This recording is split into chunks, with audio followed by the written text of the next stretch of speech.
हमने के भारत देश एक समय में अंग्रेजी शासन के गुलाम रहे। देश आजाद भइले आज कई दशक हो गई, लेकिन कारवाई जानतानी कि हमने आजो गुलाम है जा। जी सही सुन ली है जा।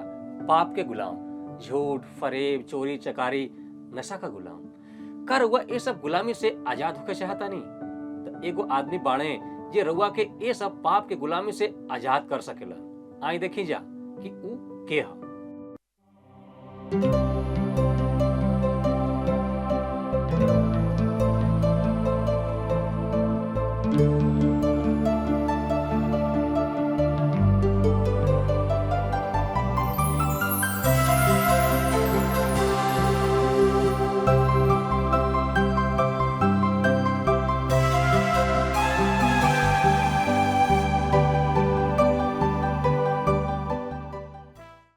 प्रिय भाई और बहन, प्रभु यीशु मसीह के नाम में नमस्कार।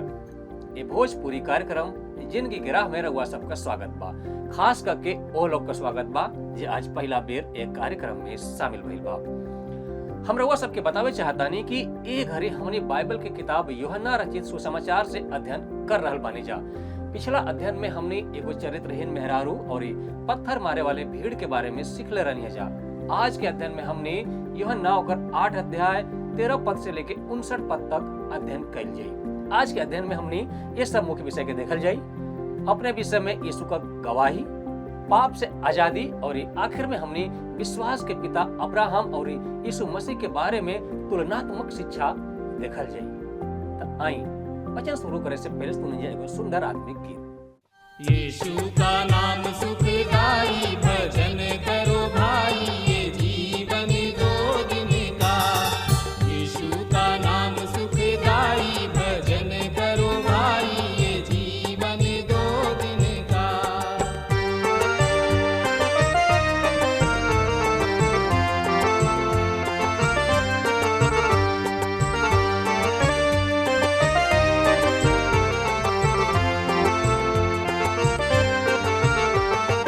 ई जिंदगी जैसे बहे बहरिया, ई जिंदगी जैसे बहे बहरिया, ई नहीं माँ उड़ी जाई, भजन करो भाई, ये जीवन दो दिन का। यीशु का नाम सुखदाई, भजन करो भाई, ये जीवन दो दिन का।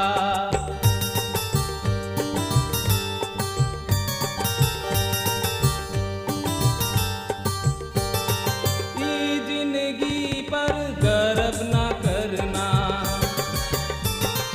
ई जिंदगी पर गर्व ना करना, छाया समान ढली जाई, भजन करो भाई, ये जीवन दो दिन का। यीशु का नाम सुखदाई, भजन करो भाई, ये जीवन दो दिन का। प्रिय मित्र भाई बहन, हमनी का पिछला अध्ययन में देखनी जा कि यीशु मंदिर में शिक्षा देत रहले और वही घड़ी एगो मेहरारू के जौन की बेविचार करत पकड़ाइल रहे यीशु के लगे ले आईने। ऊ यीशु के फंसावे चाहत रहले।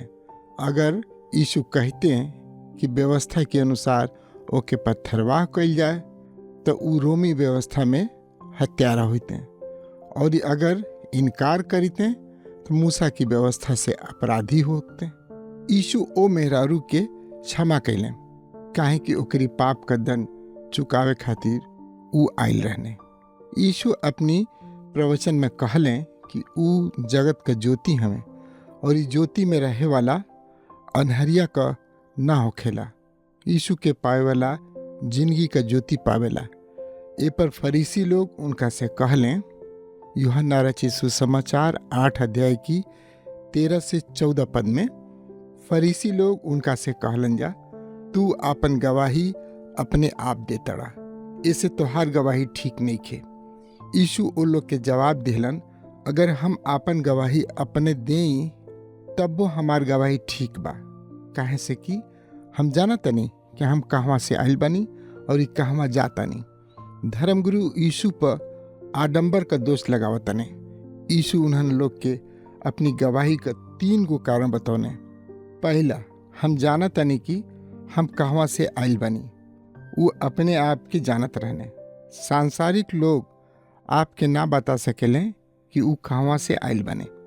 वैज्ञानिक लोग लाखों बरिस पुरान बात करेने, जबकि 100 बरिस पहले तो वो रहबे न कने। वो कल्पना करेले कि ऐसन होई, मगर प्रभु यीशु निश्चित रूप से जानत रहले कि वो कहवा से आयल रहने।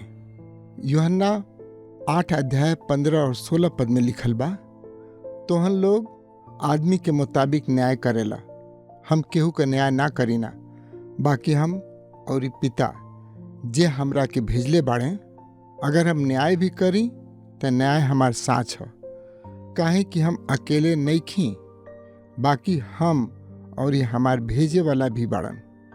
दूसरा कारण, उनका न्याय शरीर के अनुसार ना है। हमनी का न्याय अधूरा है, काहे कि हमनी की लगे सगरी तथ्य नहीं खे। विकासवाद एकर एगो उदाहरण है। मनुष्य या तो कल्पना के आधार पर चलेला या ओके मिलल प्रकाशन के आधार पर। यीशु का न्याय सड़क से आवेला, ऊ परमेश्वर की मूल्यांकन के प्रकट करेला। यह प्रकाशन है। एक कारण से धर्मगुरु यीशु के और विरोधी हो गए। यूहन्ना 8 अध्याय को 17 और 18 पद में लिखल बा, तोहन लोग के व्यवस्था में ई लिखल बा कि 2 आदमी का गवाही मिल के साँच होला। हम अपन गवाही अपने से देतनी, और पिता जे हमरा के भेजले बाड़े उहो हमारी गवाही के दे तड़े। उनकरी गवाही का प्रामाणिकता का तीसरका सबसे बड़ कारण पिता उनकर गवाही दिहने कि ऊ उनका प्रिय बेटा हमें।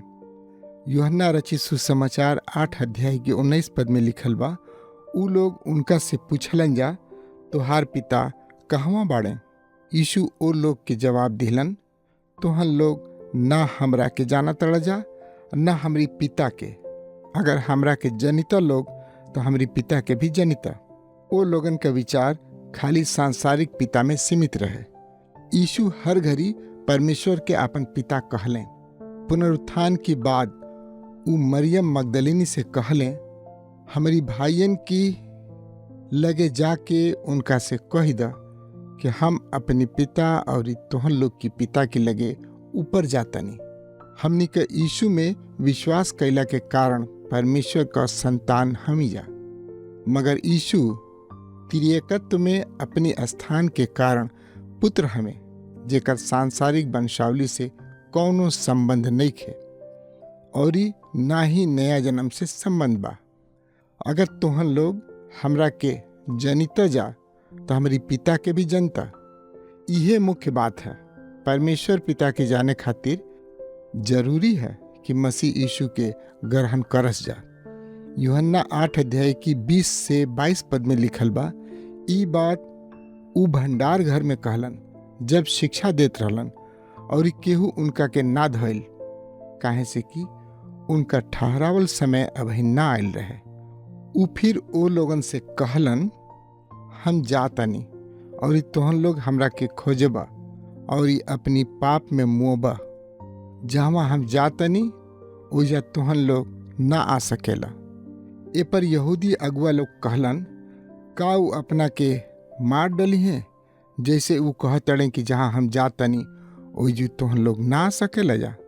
भंडार घर मेहरारून की अंगना में रहे। एजू बेविचारणी मेहरारू के लेके ऊ लोग आयल रहने। आप सब देखा तनी कि यहूदी कौनांगा अनहरिया में रहने। पहले ऊ लोग यीशु से पूछलें कि उनका पिता कहाँ बाने। अब ऊ लोग सोचत रहले कि ऊ तो अब आत्महत्या कली हैं, ना ऊ अपना के मनुष्य की पाप खातिर बलि करी हैं, जेके समझे में ऊ लोग असमर्थ रहले। ऊ पहले ही कह देले रहने कि ऊ आन जाति लोगन के द्वारा मारल जाइ हैं, काहे कि धर्मगुरु उनका के घात करी हैं। यूहन्ना 8 अध्याय की 23 पद में लिखल बा, ऊ ओ लोग से कहलन, तोहन लोग ए धरती के हुआ जा और हम सड़क कहें। तोहन लोग ए दुनिया के हुआ जा और हम ए दुनिया का ना हमी। यीशु के कहे का मतलब है कि मानवीय ज्ञान खातिर मानवीय बुद्धि का जरूरत था, मगर ईश्वरीय ज्ञान खातिर पवित्र आत्मा का जरूरत था कि मसीह का भेद प्रकट करे। पहला कुरिन्थियों 2 अध्याय की 14 पद में पौलुस भी यह कहलें। यूहन्ना 8 अध्याय की 24 पद में लिखल बा, यही से हम तोहन लोग के कहनी कि तोहन लोग अपनी पाप में मुँह बजा, मगर तोहन लोग ई विश्वास ना कर बजा कि हम उहे हमी तो अपनी पाप में मुआबा लोग। मनुष्य का मौत पाप के कारण होखेला। अगर तुहन लोग विश्वास ना कर बजा कि हम उहे हमी तो अपनी पाप में मुँह बजा। का केहू मरण शैया पर उद्धार पा सकेला? एकदम पा सकेला, अगर ऊ मसीह यीशु के उद्धार करता स्वीकार क ले। मनुष्य का त्याग हमेशा खातिर भी क सकेला, जैसन कि यहूदी धर्मगुरु करत रहले। यूहन्ना 8 अध्याय की 25 पद में लिखल बा, ऊ लोग उनका से कहलन जा, तू के हुआ? यीशु ओ लोग से कहलन, उहे जवन तोहन लोग के शुरू से बता देहनी। ऊ लोग यीशु के बारे में कुछ ना जानत रहले। पहले तो ऊ लोग पूछलें कि उनकर पिता के हुए, फिर उनकरी मौत के बारे में अझुरा गलन जा। अब ऊ पूछतने, तू के हुआ? एक जवाब तो एक ही गो रहे कि ऊ मसीह हमें। यूहन्ना 8 अध्याय की 26 पद में लिखल बा, तोहन लोग के बारे में हमरा के बहुत कुछ कहे के बा और ई दोष लगावे के, बाकी हमरा के भेजे वाला सच्चा हुवन और हम जवन उनका से सुनले बनी उहे दुनिया के बतावतनी। यीशु हर घड़ी एक ही बात कहतने कि उहे करेने जवन पिता के करत देखने, और उहे कहेले जवन पिता उनका पर प्रकट करेले। ई प्रचारक लोग खातिर आदर्श है कि ऊ अपनी बुद्धि पर निर्भर ना रहे। हमनी के परमेश्वर का वचन सुने के बा, अपनी बुद्धि का उपज नेखे सुनावे के। यूहन्ना 8 अध्याय की 27 पद में लिखल बा, केहू ना बुझल कि ओ लोग से पिता के बारे में कहलन हा। ऊ लोग सांसारिक रहले, ऐसे सड़क की बात के समझल ओ लोगन की बुद्धि से बाहर रहे। यूहन्ना 8 अध्याय की 28 पद में लिखल बा, तब यीशु कहलन, जब तुहन लोग मनुष्य के पुत्र के ऊपर चढ़ी बजा तब जन बजा कि हम उहे हैं। हम अपनी मन से कुछ नहीं करत, बाकी जैसन हमार पिता हमरा के सिखौले बड़न वैसे ही कहतनी। यीशु जब अपने आप के मनुष्य का पुत्र कहतने, तब ऊ दानियल 7 अध्याय की 13 और 14 पद का संदर्भ देतने, जहाँ उनकरी कबो ना खत्म होखे वाला राजा का भविष्यवाणी बा। यहाँ वो अपनी क्रूस पर मुए और भविष्य की राज्याभिषेक का उल्लेख करतने। यीशु की फिर से जी उठला के बाद यही धर्म गुरुओं में से कई गो विश्वास कैले। प्रेरितन के काम की पुस्तक में यरूशलेम की याजकन के विश्वास कैला के बारे में लिखल बा। यीशु ओ लोग के यही समझावत रहले। यीशु का मौत साफ कर दी कि ऊ के हमें और ई काहे आयल रहने। जबले के हु उनकरी काम के ना समझी, ऊ ना जान पाई कि यीशु के हमें। यूहन्ना रचित सुसमाचार 8 अध्याय की 29 और 30 पद में लिखल बा, और जे हमरा के भेजले बा ऊ हमरी संगे बाने। ऊ हमरा के अकेले नैखन छोड़ले, काहे से कि हम हर घड़ी उहे काम करतनी जौना से ऊ खुश होखेलन। जैसे यीशु ई बात कहलन, बहुते लोग उनका पर विश्वास कैलन। का आप कबहू अपनी दिन भर की काम का हिसाब देनी और इस सोचे नहीं कि आपके कोनो ओइसन काम ना करे के चाहत रहे? हमारी प्रभु का कोनो दिन ऐसा ना रहे कि वो अपनी काम का हिसाब देवे में पछतास, काहे कि ऊ उहे कैले जौना से परमेश्वर पिता खुश होलें। ऊ एकदम साफ दिखावेलें कि ऊ पिता का इच्छा पूरा करे खातिर धरती पर आयल रहने। यूहन्ना 8 अध्याय की 31 और 32 पद में लिखल बा, तब यीशु ओ लोग से जे उनका पर विश्वास कैले रहे कहलन, अगर तुहन लोग हमारी बच्चन में बनल रह बजा तब सचहूँ कि हमार चेला ठहर बजा और ई सच्चाई के जन बजा और ई तुहन लोग के सच्चाई आजाद करी। खाली विश्वास के द्वारा ही उद्धार हवे, मगर ऊ विश्वास अकेल नहीं खे। मसीह में विश्वास करे के बाद विश्वासी उनकी वचन के पढ़े चाहेला। विश्वास का प्रमाण है उद्धारकर्ता की संगति में बढ़ल।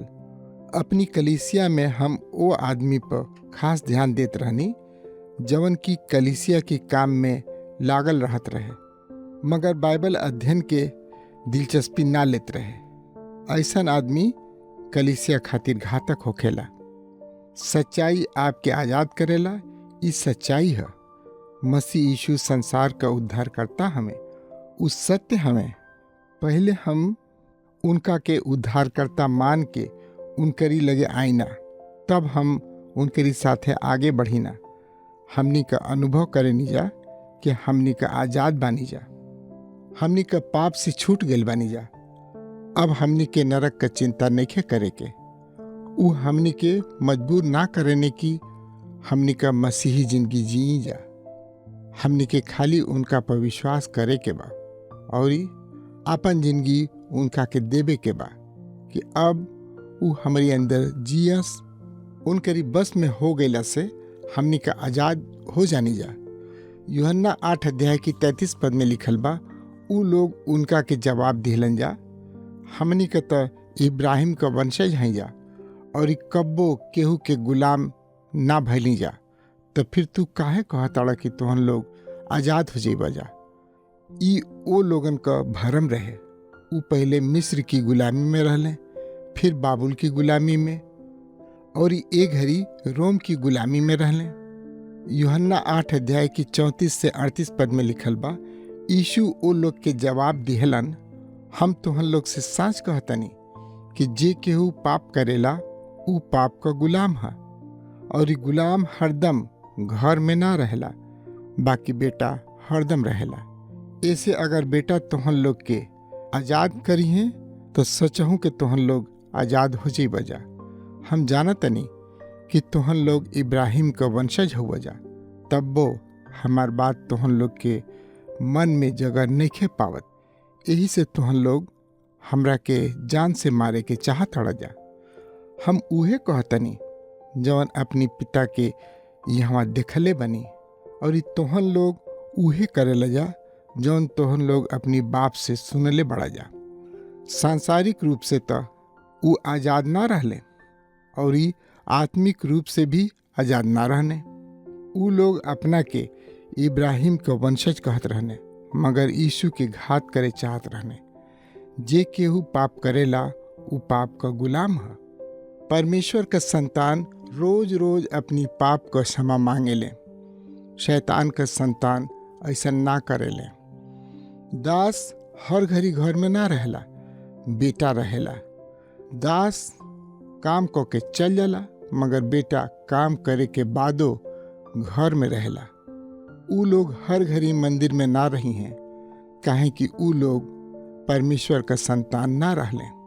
सन 70 में रोम का राजा ओ लोगन के गुलाम बनौले और ले जाके गुलामी में बेच दिले। पुत्र हमनी के सचहू का आजाद करे ने। हमनी के पाप का सेवा करे के जरूरत नहीं खे। बहुते विश्वासी अपनी जिंदगी से हार के निराश हो जाने। परमेश्वर कब्बो ना चाहेले कि हमनी के जिंदगी ऐसन होखे। ऊ चाहेले कि पवित्र आत्मा की सामर्थ से उनका खातिर जी जा। यूहन्ना 8 अध्याय की 39 से 44 पद में लिखल बा, ऊ लोग उनका के जवाब दिहलन, हमार बाप तो इब्राहिम हुए। यीशु ओ लोग से कहलन, यदि तुहन लोग इब्राहिम का संतान होखिता जा तो इब्राहिम की नियर काम करता जा। बाकी अब तुहन लोग हमरा के जान से मारे चाहता जा। जौन आदमी तुहन लोग के साच बात परमेश्वर से सुन के बतौलस, ए तरह का काम इब्राहिम ना कैलन। तुहन लोग अपनी बाप की नियर काम करेला। ऊ लोग उनका से कहलन जा, हमनी के बेविचार से नइखी जब पैदा भइल। हमनी के एगो बाप बाड़न, माने परमेश्वर पिता। यीशु ओ लोग से कहलन, यदि परमेश्वर तोहन लोग के बाप रहितन तो तोहन लोग हमरा से प्रेम रखिता, काहे से कि हम परमेश्वर से आइल बनी। हम अपने से नइखी आइल, बाकी उहे हमरा के भेजेले बाड़न। तोहन लोग हमार बात काहे नहीं बुझत? ऐसे तोहन लोग हमार बात सुन नहीं खा सकत। तोहन लोग अपनी बाप शैतान से हुआ जा और अपनी बाप का मर्जी पूरा करता रह जा। ऊ तो शुरुए से हत्यारा है और साच पर स्थिर ना रहल, काहे से कि ओकरा में सच्चाई है नइखे। अब ऊ झूठ बोलेला तो अपनी स्वभाव के कारण झूठ बोलेला, काहे से कि ऊ झूठा है और ये झूठ का बाप है। एगो कहावत है, जैसन बाप वैसन बेटा। ऊ लोग उनसे कहलें, हमनी के बेविचार से नइखी जा जन्मल, हमारे एगो बाप हमें, माने परमेश्वर। यीशु उन्हन लोग से कहलें, अगर परमेश्वर तुहन लोग का पिता होखिते तो तुहन लोग हमरा से प्रेम रखता जा, काहे से कि हम परमेश्वर की ओर से आइल बानी। हमनी का कौना गा जानल जाई कि परमेश्वर हमनी का पिता हुए? यूहन्ना अपनी पत्री में एक जवाब देता ने 5 अध्याय की पहला पद में, जेकर ई विश्वास है कि यीशु ही मसीह हमें, ऊ परमेश्वर से पैदा भइल बा। यीशु परमेश्वर की ओर से रहने और परमेश्वर का संतान उनकर वाणी सुनत रहे, मगर यहूदी धर्मगुरु उनके वचन के ना मानत रहने। ऐसे यीशु कहलें कि उन्हन लोग का पिता अलग रहने, यानी शैतान उनका पिता रहे। यूहन्ना 8 अध्याय की 45 पद में लिखल बा, बाकी हम तोहन लोग से साच साच कहतनी, यही से तोहन लोग हमरी पर विश्वास नहीं खजा करत। यीशु उन्हन लोग से साच कहत रहले तो ऊ लोग उनका विरोध करत रहले, मगर झूठ की जानत रहले।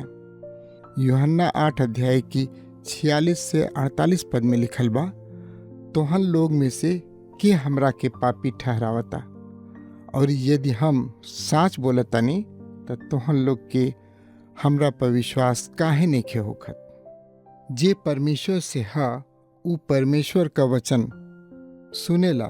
तोहन लोग परमेश्वर के वचन के ऐसे नइखा जा सुनत, काहे से कि तोहन लोग परमेश्वर का ना हुआ जा।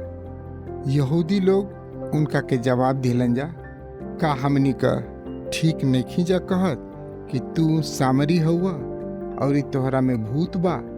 यीशु अपन जिंदगी दांव पर लगा के पूछा तने, तोहनी लोग में से के हमरा के पापी ठहरावता? ई सवाल मसीह के ईश्वरत्व का प्रमाण है। उनकी लगे एकर कोनो जवाब ना रहे। ई वाद विवाद का सिद्धांत था। ऊ लोग कहलें, का हमनी का ठीक नइखी जा कहत कि सामरी हुआ और ई तोहरा में दुष्टात्मा बा? ई निंदा है। यूहन्ना 8 अध्याय की 49 से 51 पद में लिखल बा, यीशु जवाब दिले, हमरा में भूत नइखे, हम अपनी पिता के आदर करीना और तोहन लोग हमार बेइज्जती करत अड़ा जा, तब हम अपन इज्जत नहीं चाहत। एगो बाड़न जे चाहेलन और उहे सच्चा न्याय करीहन। हम तोहन लोग से सच कहतानी कि अगर कौनो आदमी हमारी बात के मानी उ कब्बो ना मुई। उन्हन लोग का मन घृणा और हत्या से भरल बा और यीशु का मन प्रेम से भरल बा। ऊ उन्हन लोग खातिर क्रूस पर अपन जान देवे जातने। ऊ लोग उनकरी मौत का षड्यंत्र रचतने, मगर ऊ उन्हन लोग के जिंदगी देवे का योजना पूरा करतने। ओ लोगन के अनंत जिंदगी, आत्मिक जिंदगी देतने। मगर कौनो आदमी हमरी वचन पर चली तो ऊ अनंत काल के मौत के ना देखी। मित्र भाई बहन, यीशु मनुष्य से बहुते बड़ हमें। यूहन्ना 8 अध्याय की 52 से 59 पद में लिखल बा, यहूदी लोग उनका से कहलन जा, अब तो हमनी का जान गनी जा कि तोहरा में भूत बा। इब्राहिम मुँह गलन और भविष्यवक्ता लोग मुँह गैलन जा। और तू कहतड़ा कि जे हमार बात मानी ना मुई।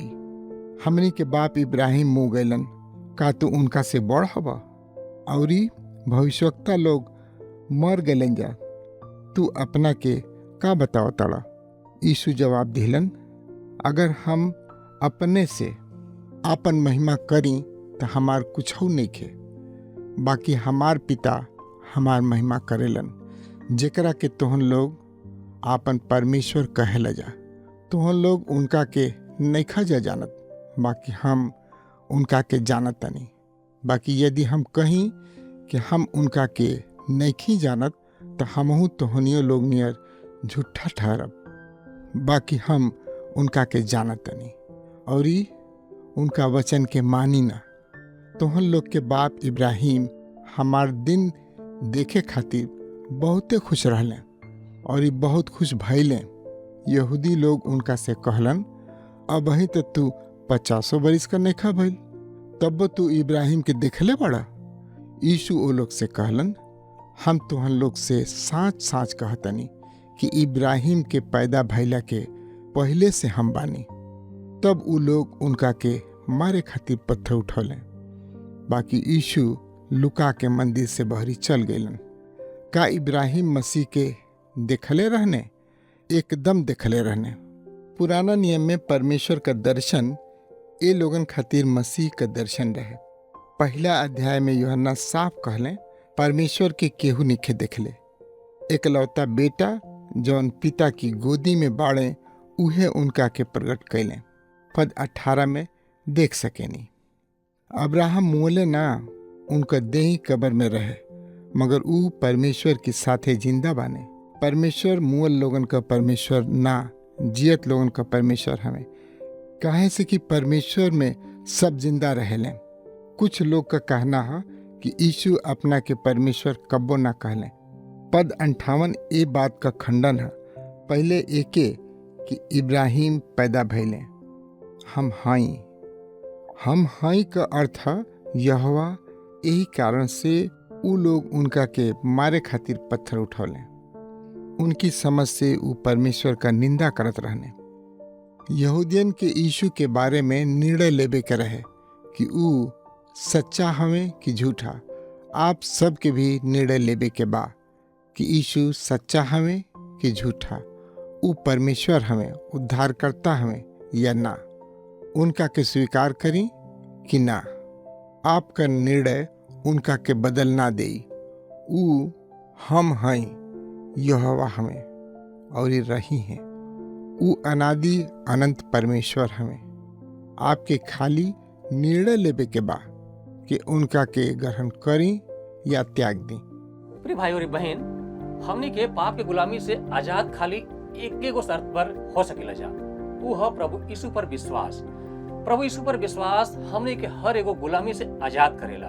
यदि रहुआ प्रभु यीशु पर विश्वास करे नहीं जा तो उनकरे आज्ञा पर भी चले के होगी और उनकर आज्ञा कठिन नहीं खे। याकूब 2 अध्याय के 17 पद में लिखल बा, वो सही विश्वास भी यदि कर्म के साथ न कइल जाए तो उस स्वभाव मुगल बराबर बा। प्रिय मित्र भाई और बहन, आज हमने का समय एजा खत्म होता।